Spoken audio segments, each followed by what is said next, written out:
Bonjour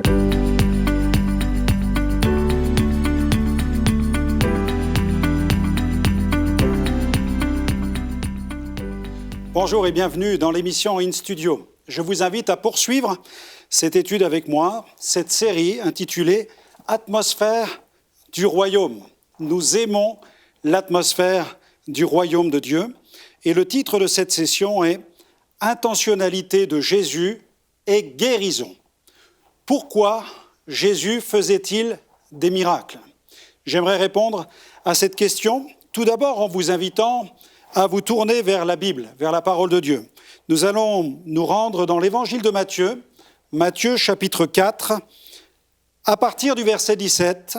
Matthieu 4, verset 17, le texte nous parle de Jésus et de sa prédication. La Bible dit, dès ce moment, Jésus commença à prêcher et à dire « Repentez-vous, car le royaume des cieux est proche. » Repentez-vous, car le royaume des cieux est proche. Nous pouvons lire le verset 23.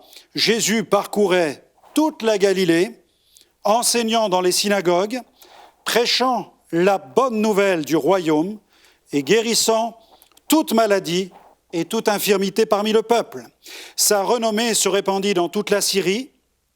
On lui amenait tous ceux qui souffraient de maladies et de douleurs de divers genres, des démoniaques, des lunatiques, des paralytiques, et il les guérissait.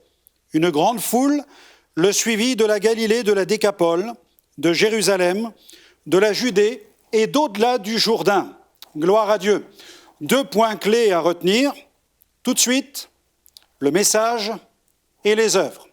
Le message du royaume et les œuvres du royaume. Jésus prêchait la repentance. Le mot repentance, métanoïa, nous parle d'un changement radical de mentalité. Imaginez Jésus en train de prêcher sur la place publique, s'adressant à la foule et lui disant « Vous devez changer de mentalité ». Par rapport à quoi ? Par rapport à Dieu et par rapport à la pratique du péché. Dieu est saint, nous sommes pécheurs. Nous sommes séparés de Dieu à cause de nos péchés. Voilà pourquoi nous devons nous repentir. Et Jésus disait, repentez-vous car le royaume des cieux est proche.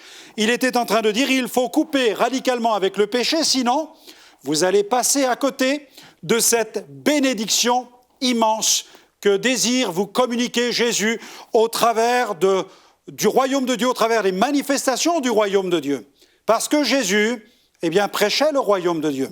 C'est ce que la Bible dit. Il prêchait la bonne nouvelle du royaume de Dieu.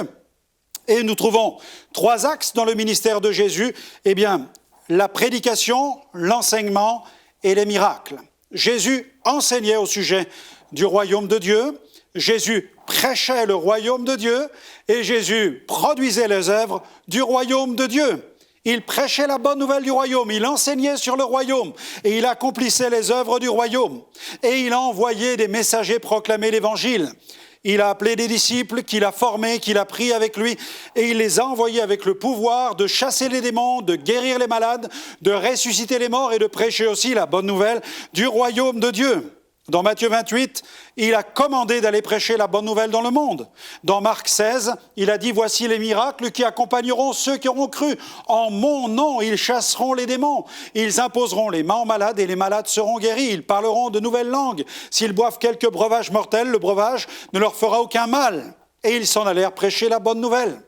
Jésus nous communique le Saint-Esprit pour prêcher la bonne nouvelle du royaume de Dieu. Pourquoi Jésus faisait-il des miracles ? Pour manifester le royaume de Dieu et pour révéler la splendeur de sa nature. Nous allons voir quelques points ensemble. Mais je n'oublierai jamais cette mission au Sri Lanka que j'ai vécue il y a quelques années. Nous avions travaillé à la coordination et au montage d'une mission qui devait toucher le cœur de la ville de Kandy, Kandy City, qui est le cœur même du bouddhisme. Dans ce pays, cette île du Sri Lanka. Et nous avions mis sur pied toute une grande campagne d'affichage et la campagne devait se dérouler au centre-ville. Et lorsque notre équipe est arrivée, nous avons eu malheureusement la peur, la crainte, la tristesse de découvrir que la météo était complètement chamboulée. Il y avait des pluies torrentielles à tel point que les gens ne parvenaient plus à circuler dans la rue avec leur voiture. Alors il y a eu une invitation, une convocation qui a été lancée à tous les intercesseurs et nous nous sommes rendus au stade. Il y avait une grande tonnelle au-dessus des gradins et nous nous sommes tenus sous cette tonnelle où nous avons prié à plus de 200 intercesseurs. Nous avons prié pour que Dieu sauve la campagne parce que, de toute évidence, à cause des pluies torrentielles, les villageois n'allaient pas quitter leur village pour se rendre au centre de cette ville. Et la campagne était vouée à l'échec. Nous pouvions même voir les posters qui se décrochaient des façades des bâtiments. C'était vraiment un fiasco. La campagne était sur le point même d'être annulée. Nous étions sur le point de retourner à la capitale, à Colombo, pour changer les billets d'avion, reprendre un avion et retourner en Europe. Mais nous avons intercédé, nous avons prié, nous avons combattu parce que nous étions aussi convaincus que Dieu avait une intentionnalité dans cette mission d'évangélisation. Manifester sa gloire au cœur même du monde bouddhiste. Il fallait que la gloire de Dieu se manifeste. Et nous avons donc prié, intercédé. Et puis vers 22h, 22h30, je ne me souviens pas plus très bien de l'heure précise, tout à coup, une femme qui faisait partie du groupe d'intercesseurs s'est mise à prophétiser. Et elle a déclaré « Il ne pleuvra plus une seule goutte de pluie dans la campagne de mon serviteur à partir de demain jusqu'à la fin de sa campagne. » Mes amis, quand j'ai entendu cette prophétie, j'ai été comme sidéré. J'ai été presque saisi par l'incrédulité que j'ai repoussée immédiatement. Et je me suis attaché à cette parole. Et nous sommes rentrés dans les différents hôtels. Et le matin, quand j'ai ouvert les fenêtres, les volets de la chambre d'hôtel, j'ai découvert qu'il faisait un soleil radieux sur la ville. Et mon cœur s'est réjoui. Puis le soir, vers 17h, la voiture est venue me chercher pour m'emmener sur le lieu où la campagne d'évangélisation devait se dérouler. La voiture est arrivée dans cet espace qui avait été préparé pour l'occasion. Il y avait une grande estrade, il y avait la sonorisation, les techniciens, les musiciens qui étaient en train de faire les réglages. Et assis à l'arrière de la voiture, j'ai ouvert la porte, quand tout à coup, j'ai remarqué qu'il y avait une femme qui était en train de tourner sur elle-même. Elle était à terre, elle tournoyait sur elle-même et les démons étaient en train de sortir d'elle. Alors qu'il n'y avait que quelques dizaines de personnes sur le devant de l'estrade, que les musiciens n'étaient qu'à cette étape du réglage des instruments. La réunion n'avait pas du tout commencé. Nous étions à plus d'une heure de la réunion et je vois des démons qui sortaient de cette femme. Et là, tout à coup, le Seigneur a parlé à mon cœur. Il m'a dit, Franck, j'ai autorité sur la terre et dans le ciel. Il ne pleuvra pas une seule goutte de pluie dans ta campagne d'évangélisation. Et nous avons été les témoins avec toute mon équipe de ce miracle qui s'est produit dans cette ville de Kandy.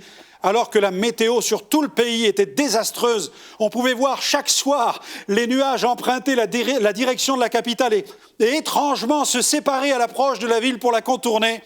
Et nous avons vécu une campagne mémorable sans une seule goutte de pluie. Et l'évangile était proclamé. La gloire de Dieu s'est manifestée.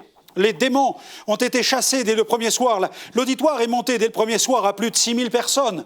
Et nous pouvions voir des enfants muets qui commençaient à parler, des lépreux qui montraient leurs mains à la foule pour présenter la purification de leurs plaies, des aveugles qui recouvraient la vue, mais surtout des centaines qui se tournaient vers Jésus pour être pardonnés, transformés par la puissance de l'Évangile. Quel glorieux message que le message de l'Évangile! Et l'impact fut si puissant qu'une cinquantaine de prêtres bouddhistes se sont précipités sur le terrain le jour suivant pour nous empêcher de continuer les réunions. Ils étaient furieux de voir que l'Évangile gagnait du terrain. Mais nous avons poursuivi, nous avons prêché. Et le troisième jour, les autorités nous ont contactés. J'étais convoqué par le ministère de la Santé. Et je me demandais ce qui allait se passer. Je ne savais pas où j'allais mettre les pieds. Et quand je suis arrivé dans le bureau du ministre de la Santé, il a ouvert la porte, il m'a invité à entrer, il a fermé toutes les portes autour de lui, et puis là, il s'est assis dans son fauteuil et il m'a regardé avec insistance. Et il m'a posé simplement cette question, il m'a dit « Monsieur le pasteur, qui est ce Jésus ?» Je dis « Mais pourquoi, monsieur le ministre, me posez-vous une telle question ?» Mais il me dit « Parce que nous avons mené notre enquête et nous avons vérifié les témoignages des gens qui prennent place sur votre estrade et qui témoignent de guérison, de surdité, de cécité, etc. Nous sommes allés vérifier et ces gens sont guéris. Il me dit, c'est pourquoi je voudrais savoir qui est ce Jésus. Mes amis, j'ai pu ouvrir ma Bible dans Jean chapitre 3, verset 16, et j'ai pu lui apporter l'évangile, car Dieu a tant aimé le monde qu'il a donné son Fils unique afin que quiconque croit en lui ne périsse point, mais qu'il ait la vie éternelle. Et j'ai pu voir cet homme dans son bureau, inviter Jésus à venir dans sa vie pour le transformer. Et à la fin de l'entretien, il m'a dit, je vais vous aider pour que votre campagne se déroule dans les meilleures conditions. Et le lendemain, j'ai eu la joie de voir l'armée venir sur le terrain d'évangélisation, les soldats armés de leurs armes automatiques prendre place, tous les carrefours de la ville et permettre ainsi à des milliers d'habitants de la ville de Kandy pour qu'ils viennent entendre la bonne nouvelle et qu'ils se tournent vers Jésus-Christ. Cette campagne fut un immense succès au cœur du monde bouddhiste parce que Jésus a révélé sa gloire, il a révélé sa nature et il a accompagné la proclamation de l'Évangile avec des signes, des miracles et des prodiges. Pourquoi Jésus fait-il des miracles ? Premièrement, je crois que Jésus fait des miracles pour révéler sa nature. Il y a ce passage qui se trouve dans Matthieu, chapitre 1er, verset 21. Il est question de l'ange qui s'adresse à Joseph. Et l'ange déclare, il évoque Marie et il dit « Elle enfantera un fils, tu lui donneras le nom de Jésus. C'est lui qui sauvera son peuple de ses péchés. Tu lui donneras le nom de Jésus. » En hébreu, Yeshua. Jésus signifie sauver, délivrance, guérison. Voilà la nature de Jésus. Jésus qui sauve, Jésus qui guérit, Jésus qui libère. L'apôtre Jean, écrivant au sujet de la venue de Jésus, a dit « Au commencement était la parole était avec Dieu, la parole était Dieu, la parole était faite chair et nous avons contemplé sa gloire, la gloire du Fils unique venu du Père. » Jésus, la parole. Jésus, le Verbe incarné. Jésus, l'essence même du Père. Il est sorti du Père. Il a dit « Je suis dans le Père est en moi. » Jésus a marché parmi nous, il est venu avec de la chair et des os, et dans une chair semblable à la nôtre, avec l'onction du Saint-Esprit. Jésus est allé de lieu en lieu, faisant du bien et délivrant tous ceux qui étaient sous l'empire du diable, car Dieu était avec lui. Vous savez, il y a tellement de perceptions de Jésus. Chez les bouddhistes, il serait la réincarnation d'un initié de Bouddha. Chez les hindous, il serait une divinité incarnée. Chez les philosophes, Jésus est un penseur. Pour les athées, il est un mythe. Pour les agnostiques, un mystère. Dans l'islam, il est un prophète. Dans le Nouvel Âge, il est un mage. Chez les satanistes, il est le chef de l'armée des anges. Chez les scientologues, il est un maître spirituel. Chez les anarchistes, il est un révolutionnaire. Mais chez ceux qui sont nés de nouveau et qui sont les agents du royaume de Dieu, les rachetés, Jésus est le Fils de Dieu. Alléluia! Jésus est le Fils de Dieu. Et il confirme encore aujourd'hui sa parole par des miracles. Parce que Jésus a accompli un ministère de puissance, et l'apothéose de son ministère fut la croix, sa mort sur la croix pour nos péchés. Il a pris sur lui la peine de nos péchés, il a pris sur lui la condamnation, le châtiment qui nous donne la paix est tombé sur lui. Mais la Bible dit, c'est par ses meurtrissures que nous sommes guéris. Jésus est mort sur la croix, mais il est ressuscité le 3e jour. Il s'est montré à des centaines de témoins, il est remonté dans sa gloire. Il a répandu le Saint-Esprit sur ceux qui croient, ceux qui sont nés de nouveau. Et nous pouvons ainsi aller proclamer cette bonne nouvelle de la nature divine de Jésus. Il est vraiment Jésus, le Fils de Dieu. En 1999, je me trouvais en Inde, dans la ville de Salem. C'était ma première campagne en Inde et je n'oublierai jamais cette scène où j'étais sur mon estrade avec une dizaine de milliers de gens d'origine hindoue en face de moi qui écoutaient la proclamation de l'Évangile. J'étais là avec mon costume et ma cravate européenne. Et là, j'haranguais la foule et je proclamais l'Évangile. Mais dans mon cœur, il y avait cette question. Je luttais dans l'esprit et je luttais même avec le Saint-Esprit. Je luttais avec le diable aussi. J'ai dit, Seigneur, mais comment ces gens vont-ils croire en toi ? Dans leur panthéon, ils ont plus de 33 millions de dieux et d'idoles. Et moi, je parle de Jésus, le Verbe incarné, et tous ces gens n'ont aucune difficulté à croire au mystère de l'incarnation. Comment vont-ils jeter leurs idoles pour se tourner vers toi ? Et la voix du Saint-Esprit était claire. Seigneur, le Seigneur m'a parlé et il m'a dit, Franck, je veux ouvrir la lumière dans leurs ténèbres avec des signes, des miracles et des prodiges. Dans mon cœur, j'ai répondu, Seigneur, le plus tôt sera le mieux. Et ça n'a pas tardé puisque 2 hommes apportent sur le côté gauche de mon estrade un homme dans un état tel d'infirmité que l'homme rempli de foi que je suis est allé prêcher à droite. Je n'osais même pas jeter un coup d'œil vers cet homme dont les jambes étaient infirmes, elles traînaient dans la poussière, comme, vous savez, les jambes d'une poupée de chiffon. Et j'étais vraiment face à ce cas. C'était un cas incurable, il fallait un miracle. Alors j'étais là à droite, et je disais, si quelqu'un a mal à la tête, si quelqu'un a mal aux genoux, j'osais même plus regarder à gauche. Je savais dans mon cœur, j'avais lu dans la Bible que Jésus faisait des miracles, mais pouvait-il faire celui-là? C'était là la question. C'était comme si le Saint-Esprit me disait, mais prêche ma parole, prêche ma parole. Alors, j'ai continué à droite, je prêchais la parole. Et alors que je prêchais la parole à droite, le miracle s'est accompli à gauche. D'un bond, l'homme s'est levé, je l'ai vu jaillir devant mon pupitre et courir devant la foule. Et quand j'ai lancé l'appel pour se tourner vers le Christ, j'ai vu des milliers d'Indiens non pas marcher vers le devant de mon estrade, mais je les ai vus courir. Et ensuite, ce fut une effusion de l'Esprit avec des aveugles, des infirmes qui ont été guéris par la puissance de Dieu. Jésus fait des miracles pour révéler sa nature. Jésus fait aussi des miracles pour confirmer qu'il est la vérité. Dans Matthieu 8, verset 14, le texte nous dit que Jésus se rendit ensuite à la maison de Pierre, dont il vit la belle-mère couchée et ayant la fièvre. Il toucha sa main, la fièvre la quitta, puis elle se leva et le servit. Le soir, on amena auprès de Jésus plusieurs démoniaques. Il chassa les esprits par sa parole. Il guérit tous les malades. Regardez ce que dit le texte, afin que s'accomplisse ce qui avait été annoncé par Ésaïe, le prophète. Il a pris nos infirmités. Il s'est chargé de nos maladies. Mes amis, tous les leaders religieux, et heureusement pour eux, ont dit certaines vérités. Mais Jésus n'a pas fait que dire certaines vérités. Il est, comprenez-moi bien, qu'il n'y ait aucune ambiguïté entre nous. Il est l'incarnation absolue de la vérité. Jésus est le chemin, Jésus est la vérité, Jésus est la vie.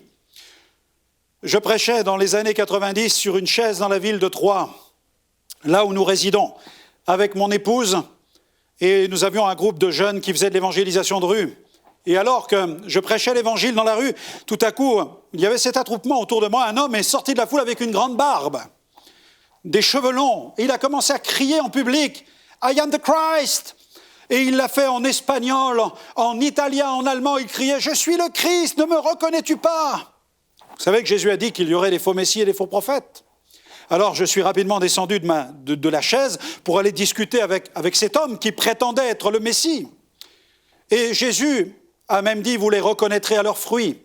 Et il ne m'a pas fallu très longtemps pour identifier ce pseudo-prophète, car il ne m'a simplement suffi que de m'approcher de sa bouche pour sentir l'haleine qui sortait de sa bouche, et j'ai compris que son fruit à lui, c'était plutôt le fruit de la vigne. Cet homme était un messie de pacotille. Mais dans la seule ville de Los Angeles, il paraît qu'il y aurait pas loin de 400 personnes qui prétendent être le Christ. Il y a sur la terre des faux Christ, des faux prophètes, de véritables esprits séducteurs, manipulateurs avec une véritable puissance de séduction et d'égarement. Mais le Christ que je prêche, c'est le Christ de Dieu qui a dit « Vous connaîtrez la vérité et la vérité vous affranchira de la puissance du péché ». C'est le vrai Jésus que nous annonçons, celui qui libère l'homme de la puissance du péché. Pourquoi Jésus faisait-il des miracles ? Il faisait aussi des miracles pour détruire les œuvres du diable. Dans Luc 13, il est question de cette femme qui se trouve dans une synagogue. Elle était courbée, ne pouvait pas du tout se redresser. Luc 13, verset 11. Lorsqu'il la vit, Jésus lui adressa la parole. Et il lui dit, « Femme, tu es délivrée de ton infirmité. » Il lui imposa les mains. Et le texte dit, à l'instant même, elle se redressa et elle glorifia Dieu. Toujours en Inde, dans les années 90, je prêchais dans un petit village qui s'appelle Mussoorie. Et puis, dans ce petit village, un homme a été mené pour écouter l'évangile, cet homme. était possédé depuis plus de 25 ans, incapable de travailler. Souvent, on le liait même avec des chaînes, parce qu'à chaque fois qu'il cherchait à travailler, les démons s'emparaient de lui et lui commandaient de se mutiler le corps avec des outils en métal. Cet homme vivait dans la pauvreté, on l'appelait le mendiant de Moussouris. Mais ce soir-là, il vient écouter l'Évangile. Il entend la bonne nouvelle. La puissance de Dieu le touche, les démons le quittent. Il reçoit Jésus comme Sauveur et Seigneur. Que fait-il le jour suivant? Il se rend dans la rizière où il va travailler, il va utiliser quelques outils en métal. Le soir, il revient à la réunion pour écouter l'Évangile. Et il rend témoignage devant tout le village. Et il explique que la veille, il est venu, qu'il a entendu la parole de Dieu, que des puissances sont sorties de lui, que depuis ce moment-là, il n'entend plus la voix des démons, qui lui commandent de se mutiler avec les outils en métal. Mais il y a dans son cœur un chant qui monte, et ce chant est un chant qui célèbre la gloire de Jésus qui délivre de la puissance des démons. Comme cette femme dans la synagogue qui était tenue depuis tant d'années par les démons, Jésus a brisé la chaîne, il l'a libérée par la puissance du Saint-Esprit. Nous croyons à cette puissance du Christ.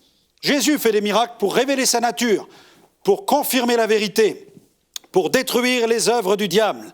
Il l'a fait dans ma famille, en la délivrant des liens de l'occultisme, en me libérant des démons, en guérissant mon père qui souffrait d'un ulcère cancéreux, en libérant mon frère de la drogue et de l'alcool. Il l'a fait en libérant ma petite sœur qui était tenue par les ténèbres. Pourquoi Jésus fait-il des miracles? Il fait aussi des miracles pour récompenser la foi. Ce centenier dans Matthieu 8, verset 5, qui vient vers Jésus et qui lui demande de l'aide parce que son serviteur est à l'extrémité. Jésus lui dit tout simplement, « J'irai, je le guérirai. » Et Jésus va louer la foi de cet homme, qu'il te soit fait selon ta foi. Jésus a vu la foi de cet homme. Et Jésus voit votre foi. Et il veut répondre à ceux qui manifestent de la foi. Jésus lui dit, « J'irai et je le guérirai. » Quelle parole extraordinaire! Oui, mon serviteur est couché à la maison, atteint de paralysie, souffrant beaucoup. Le centenier répondit, « Seigneur, je ne suis pas digne que tu entres sous mon toit. Dis un mot, et mon serviteur sera guéri. » Jésus loua sa foi. Et il va dire, je vous le dis en vérité, même en Israël, je n'ai pas trouvé une aussi grande foi. La fatalité, mes amis, la fatalité dit, c'est inutile, c'est perdu, c'est impossible. La foi dit, continue. La foi dit, ça va changer. La foi dit, c'est possible. Cet homme au Pakistan, qui est venu avec sa femme infirme, il l'a portée dans ses bras sur plusieurs kilomètres. Nous avions une campagne à Faisalabad. Nous avions plus de 10 000 personnes chaque soir qui écoutaient la bonne nouvelle. Et cet homme était là sur le devant avec sa femme dans ses bras. Il n'avait pas les moyens de lui offrir une chaise roulante. Il n'avait pas les moyens non plus de payer un rickshaw ou un taxi pour le conduire au lieu d'évangélisation. Mais il l'a porté dans ses bras. L'homme est arrivé dans un état d'épuisement, trempé de sueur. Les larmes coulaient sur son visage. Je l'ai vu devant mon estrade. Et je prêchais cette bonne nouvelle. J'annonçais l'évangile du miracle. Et cet homme avait les yeux qui regardaient vers le ciel. Il implorait Dieu. Quand tout à coup, j'ai vu de mes yeux cette femme tendre ses jambes pour prendre contact avec le sol, l'homme a réalisé ce qui était en train de se passer. Il a fait un pas en arrière. Et il a constaté que sa femme était libérée de son infirmité, guérie par la puissance du Christ vivant, du Christ ressuscité. Pourquoi Jésus fait-il des miracles? Il fait aussi des miracles pour glorifier le Père. Souvenez-vous de cette histoire de l'aveugle de naissance. Les disciples s'interrogent, pourquoi cet homme est-il aveugle? Est-ce que c'est lui ou est-ce que ce sont ses parents qui ont péché? Et Jésus va simplement répondre, ce n'est pas que lui ou ses parents ont péché. Mais c'est afin que la gloire de Dieu soit manifestée en lui, c'est-à-dire la gloire du Père. Jésus fait des miracles pour manifester la gloire du Père. Cette femme en Uruguay, je l'ai vue passer devant mon estrade ce soir-là avec des béquilles. Ses jambes étaient complètement tordues et elle avançait péniblement.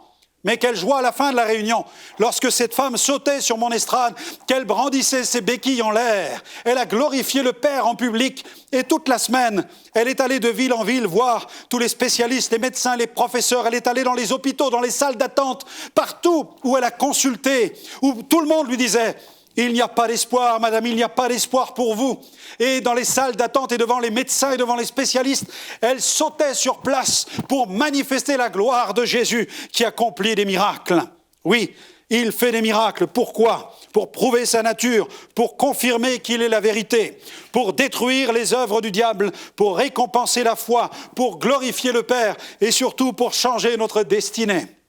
Il veut changer votre destinée comme il a changé la mienne. Si on m'avait dit en 1985 qu'un jour j'aurais une Bible comme celle-ci, que je parcourrais le monde pour prêcher l'Évangile, j'aurais dit à cette personne, mais vous êtes fou, vous déraisonnez complètement. Mais Dieu l'a fait. Et il est capable de faire pour vous ce qu'il a fait pour moi. Il a dit, Jésus, celui qui croit en moi, des fleuves d'eau vive jailliront de son sein. Celui qui croit en moi, il n'aura plus jamais faim.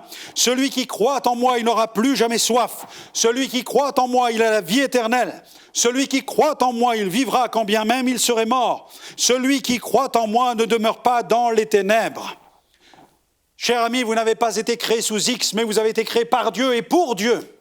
Et votre vie n'aura de sens qu'à la seule condition où vous allez la placer sur la trajectoire, cette trajectoire qui passe par la proclamation de l'Évangile, cet Évangile qui vous conduit à la croix, qui vous conduit jusqu'au tombeau, là où vous découvrez qu'il est vide, que la pierre a été roulée, et cet Évangile vous conduit à lever les yeux vers le ciel, où vous apercevez ce trône de gloire sur lequel Jésus est debout, glorifié et vivant, parce qu'il a vaincu le diable, il a vaincu la mort, il a vaincu la puissance du péché, il est vivant, il est ressuscité et il revient bientôt. Voilà pourquoi Jésus fait des miracles, parce qu'il veut changer radicalement votre destinée. Invitez-le là où vous êtes, dites-lui, Seigneur, viens dans ma vie, Seigneur, pardonne mes péchés, Seigneur, brise mes chaînes, Seigneur, rends-moi libre, viens régner en moi. Je t'ouvre grand mon cœur, viens dans ma vie et habite en moi par la puissance de ton esprit. Remplis-moi, change-moi, donne un sens à ma vie. Seigneur, change-moi par la puissance du Saint-Esprit. Rends-moi totalement, complètement libre. Amen.